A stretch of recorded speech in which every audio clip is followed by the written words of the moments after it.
Terima kasih pemirsa masih menyaksikan program Ayo Sehat, masih bersama dengan Dr. Charles, dan di tengah-tengah kita sudah hadir Mbak Gracia Indri. Selamat pagi, Mbak. Pagi, diundangnya karena skoliosis ya. Aduh, agak nggak enak juga, tapi bagaimana? Kita pengen tahu pengalaman Mbak Gracia seperti apa. Sehat, Mbak, sebelumnya? Sehat, puji Tuhan. Dan yang pastinya kalau misalnya cerita soal skoliosis, emang banyak juga yang nanya sama aku di DM Instagram, apa segala macam gitu kan ya.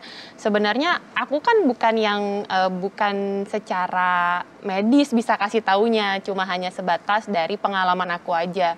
Pada saat itu, aku kan suka nyetir ya, suka selalu nyetir mobil. Nah itu tuh nggak bisa duduk kayak gini nih, selalu duduknya gini. Karena tuh ada di bagian sebelah kanan yang punya rasa nyeri yang konstan gitu dok. Bener-bener nggak bisa hilang gitu rasa sakitnya. Emang dasar anaknya taunya itu masuk angin ya, jadi ya cuma pakai koyo lah, pakai kerok. Tapi maksudnya ini tuh rasa yang nggak pernah aku rasain sebelumnya di badan aku gitu, kok kayaknya konstan banget. Apalagi kan kita kerja pakai heels dan segala macamnya. Akhirnya ngeberaniin diri untuk ronsen lah di salah satu rumah sakit di Jakarta.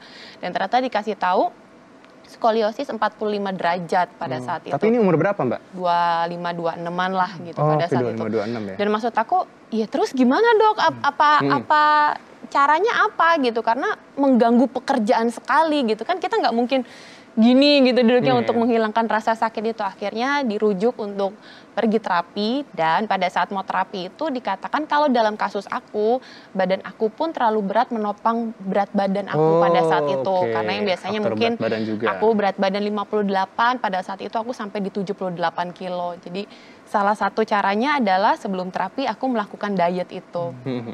Terapi itu sih kebetulan hampir 6 bulan aku terapi. Hampir setengah tahun ya? Ya seminggu bisa 1 sampai 2 kali. Dengan terapi yang enteng-enteng sih, bukan yang dikretek-kretek apa, enggak sama sekali. Jadi benar-benar ada olahraga yang memang harus untuk tulang belakang gitu sih. Tapi sambil diet ya berarti? Sambil diet dong, karena pada saat itu case aku dianggap ya karena kelebihan berat badan gitu. Nah dokter, ini kan Mbak Gracia mulai merasa atau saat pemeriksaan ini di umur 25-26 ya? Tapi sebenarnya Dokter Charles untuk deteksi lebih awal, skoliosis ini seperti apa? Iya, makanya mungkin kalau ditelusuri ya, mungkin kalau Mbak Gracia ingat-ingat dulu gitu, pernah nggak sih waktu kecil, waktu SD atau SMP kelas 1 berenang atau lagi ngapain, atau lagi pas foto tuh yang paling sering tuh pas foto, pernah nggak sih ada yang bilang, Mbak ayo naikin bahunya yang kiri. Jadi itu maksudnya ngomong gitu tuh karena gitu sebenarnya miring ya? Iya gitu. Atau misalnya ada yang bilang, kok kamu jalannya gitu sih, misalnya orang tua gitu. Atau kalau duduk mungkin miring. Agak miring. Iya, kalau misalnya ada yang dulu ngomong gitu, sebenarnya itu salah satu gejala awal. Tapi sudah mulai bisa dicurigai, dok? Betul. Jadi kita harus curiga, wah ini kenapa ya gitu. Ya inilah mungkin yang kepada orang tua khususnya ya, kita harus aware kalau misalnya anak kita, karena namanya di foto itu nggak mungkin tuh berkali-kali naikin. Disuruh terus gitu ya. Tapi dok, sebenarnya kalau misalnya ngomongin skoliosis, adikku pun sampai sekarang masih melakukan terapi ya. Aku sih puji Tuhan udah nggak pernah kambuh yang seperti. Berarti sebenarnya udah sembuh dong? Kalau misalnya udah selesai terapi. Ini gimana nih dok?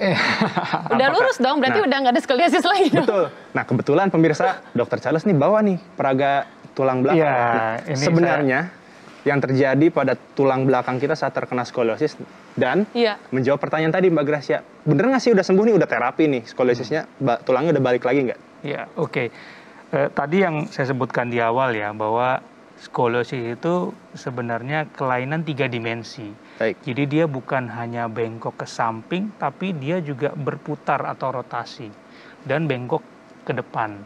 Jadi ini contoh tulang belakang ya. Ini sebenarnya kepala, dari leher sampai ke bawah tulang belakang. Tadi ini salah satu contoh skoliosis. Kita lihat nih bengkoknya itu, kalau ngelihat belakangnya mungkin bisa ini proses spinosus atau yang menonjol. Kalau kita pegang raba di tengah-tengah dari punggung kita itu ada yang menonjol. Nah tonjolannya ini kalau kita lihat itu miring, berputar dia tonjolannya nih. Itu tanda bahwa si tulangnya itu berputar atau melakukan rotasi. Nah kemudian saya udah terapi nih. Terapi banyak lah sekarang metodenya, ditarik ya, kemudian dimiringkan kiri kanan dan lain-lain. Apakah itu menyembuhkan? Nah, sembuh di sini sembuh apa? Itu kan pertanyaannya gitu. Dan lurus. Loh, itu aja miring tuh dok, saya tuh. Gimana tuh? Jadi harus.